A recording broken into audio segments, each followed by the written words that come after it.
संसार के कण कण में भगवान व्याप्त है। समस्त जगत में, ब्रह्मांड में ऐसा कोई स्थान नहीं, कोई प्राणी नहीं जहाँ भगवान नहीं। भगवान को सर्वव्यापक कहा गया है, हरि व्यापक सर्वत्र समाना। भगवान स्वयं कहते हैं, अहमेवासमेवाग्रे नान्यद्यत् सदसत्परम पश्चादहं यदेतच्च यो वशिष्येत् सोऽस्म्यहम्। कि जब ये सृष्टि नहीं थी, कुछ भी नहीं था, तब भगवान कहते हैं केवल और केवल मैं था। ये सृष्टि की उत्पत्ति भगवान कहते मुझसे ही हुई है। मैं ही सृष्टि बन गया, समस्त ब्रह्मांड बन गया। और भगवान के उदर में इस समस्त जगत है। भगवान ही बाहर और उस सृष्टि में भी भगवान का प्रवेश हो जाता है, भगवान भीतर भी। और जितने प्राणी हैं उनमें आत्म रूप से भगवान व्याप्त है। इस प्रकार से ऐसा कोई स्थान नहीं जहाँ भगवान नहीं। जब सृष्टि नहीं थी तब भी भगवान, सृष्टि होती है तब भी भगवान रहते हैं, और जब कुछ नहीं रहेगा तब भी वही परमात्मा विद्यमान रहते हैं।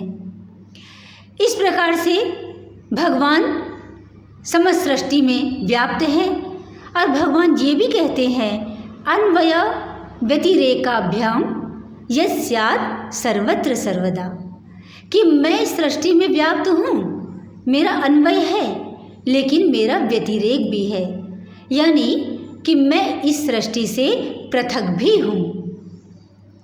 तो पृथक किस प्रकार से है? क्योंकि भगवान तो इस सृष्टि बन जाते हैं, लेकिन कैसे बनते हैं? माया के द्वारा। पंच महाभूत से सृष्टि बनी है, और ये पंच महाभूतों की उत्पत्ति भगवान से हुई है, लेकिन कैसे हुई? माया के द्वारा। अगर परमात्मा शुद्ध रूप में ये जगत बन जाए, परमात्मा ही जगत बनते हैं, लेकिन अगर शुद्ध रूप में ही बन जाए तो ये बन ही नहीं सकते, क्योंकि जैसे जगत बनेगा वैसे मुक्त हो जाएगा। जैसे परमात्मा है शुद्ध बुद्ध मुक्त, उसी प्रकार से जगत हो जाएगा। तो इसमें माया का मिश्रण करना पड़ता है। माया जैसे अज्ञान है, जब तक अज्ञान नहीं होगा तब तक सृष्टि कैसे चलेगी? सबको ज्ञान हो गया, सभी ज्ञानी हो गए, सब जान गए कि हमारा स्वरूप परमात्मा स्वरूप है, तो सब मुक्त हो जाएंगे। जब तक अज्ञान रहता है तब तक ये संसार चलता रहता है। तो ये अज्ञान से चल रहा है, माया के द्वारा चल रहा है। तो परमात्मा कहते हैं कि मैंने सृष्टि तो की, मगर माया का मिश्रण कर दिया, माया के द्वारा सृष्टि कर दी, इससे उत्पत्ति हुई है। इसीलिए मैं इससे पृथक भी हूँ, क्योंकि सृष्टि माया के द्वारा है, उत्पत्ति होती है और इसका विनाश भी होता है।